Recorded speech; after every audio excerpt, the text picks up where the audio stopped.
வந்ததையா இது எந்தெந்த சாமி தந்ததையா எத்தனை பாட்ட சொன்னதையா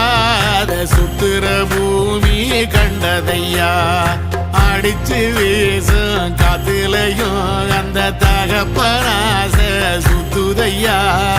பிடிச்சு பூக்கும் விதையிலும் ஒரு வம்சத்து கதையே உள்ளதையா 100 தலைமுறை சேர்ந்து செதுக்குன ஈர நலம் இது பாறையா வாழும் வரையிலும் நீயும் விதைக்கிற கடமை இருக்கு கேளையா கோடி விளக்காயேந்தி கிடந்த வீடும் இருண்டது ஏனையா